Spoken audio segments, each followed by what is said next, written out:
Ibu mau ngingetin kalian dulu sebelum memulai pembelajaran, coba diperhatikan sekelilingnya apakah ada sampah di kelas. Ini Bu sampah.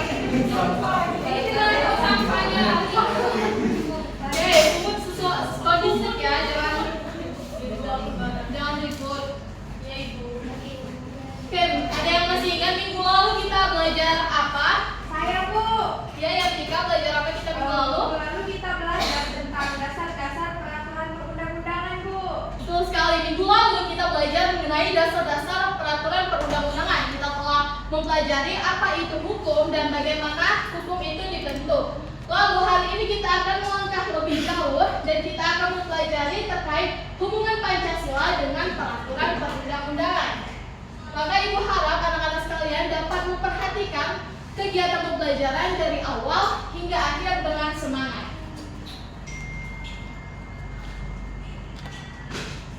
Oke, materi pertama itu pengertian Pancasila. Mungkin anak-anak semuanya itu udah tahu tentang apa itu Pancasila. Oke, Ibu jelaskan sedikit. Pancasila itu adalah dasar negara yang terdiri dari berapa sila? 5. Ada yang masih ingat apa silanya?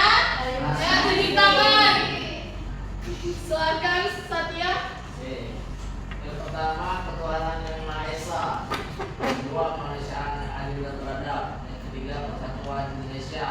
Yang keempat, kebijakan yang dibimbing oleh hikmat kebijaksanaan dalam permusyawaratan perwakilan.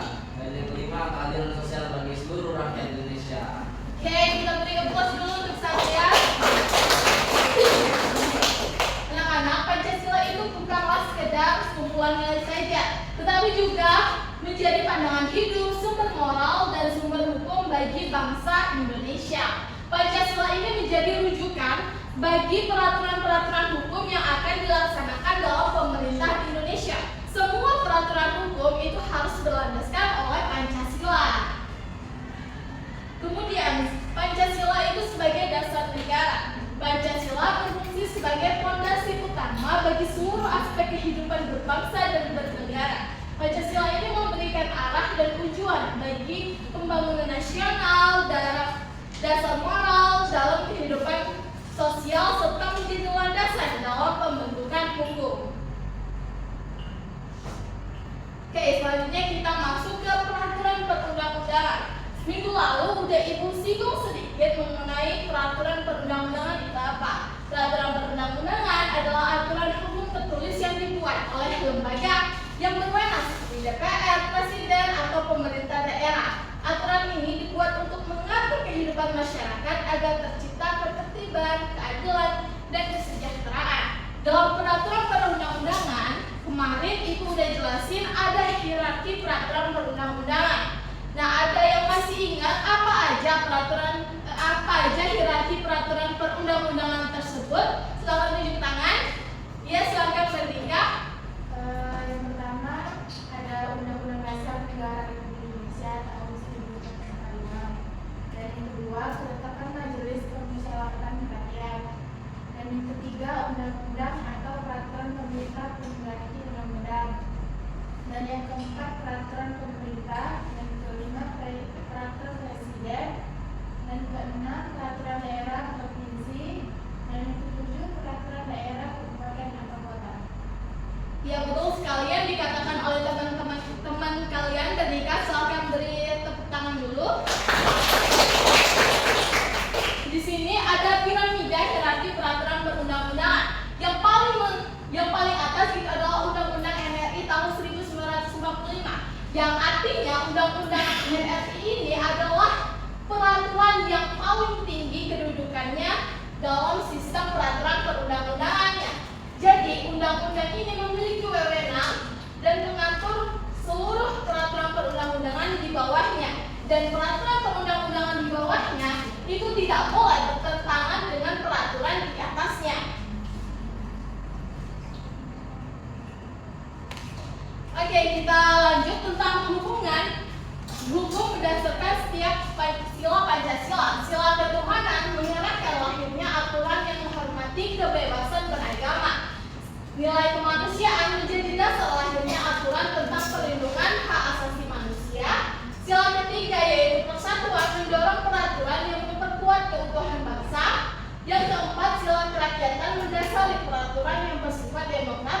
Dan sila kelima, nilai keadilan mendorong lahirnya aturan yang bertujuan menciptakan kesejahteraan dan kesetaraan. Nah, di sini sudah kalian bisa lihat bahwa setiap sila itu merupakan landasan dari hukum-hukum yang ada di Indonesia. Ada yang bisa ngasih contoh undang-undang yang telah ditetapkan di Indonesia yang sesuai dengan sila-sila Pancasila. Saya Bu. Iya, silakan Reva. Ada salah satu undang-undangnya Undang-Undang Nomor 7 Tahun 2017 tentang Pemilu Bu yang berhubungan dengan sila keempat ya. Ya, betul sekali. Beri tepuk tangan. Sila keempat tadi yang dijelaskan oleh Reva tentang Undang-Undang Pemilu merupakan undang-undang yang mengatur tentang pemilihan kepala-kepala daerah. Kemudian bersangkutan dengan nilai kerakyatan. Kemudian ada contoh lain. Saya Bu. Silakan Nabila. Dari Undang-Undang Nomor 11 Tahun 2009 tentang kesejahteraan sosial Bu. Ada ayat 2 ke 5 Bu. Ya, betul sekali Nabila.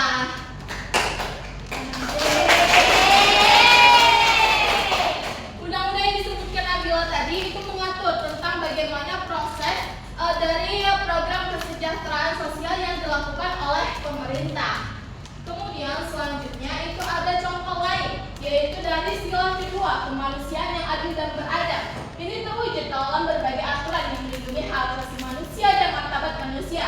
Contohnya itu adalah Undang-Undang Perlindungan Anak, Undang-Undang Anti Kekerasan dalam Rumah Tangga, dan Undang-Undang Hak Asasi Manusia. Oke, sampai sini ada yang mau bertanya? Saya Bu. Silakan Robiko.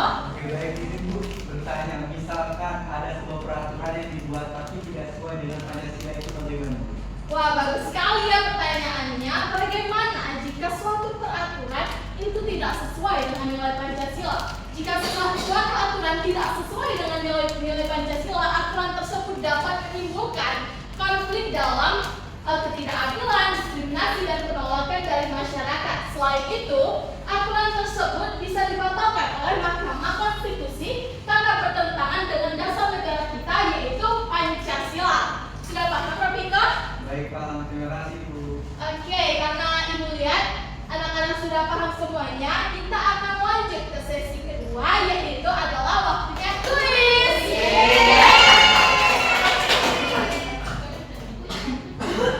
Apa itu kuisnya? Oke, anak-anak semuanya bawa HP kan?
tidak boleh ada nilai yang dikeluar dari konteks nilai Pancasila, karena nilai Pancasila itu merupakan fondasi sebuah negara kita, yaitu sebagai dasar negara kita. Oke anak-anak, berakhir sudah pembelajaran kita hari ini. Sebelum kita mengakhiri pembelajaran, Ibu mau minta kepada ketua kelas untuk doa terakhir. Silakan.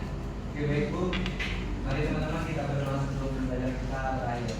Berdoa mulai. Berdoa selesai. Oke anak-anak, Ibu ucapkan terima kasih atas partisipasinya hari ini.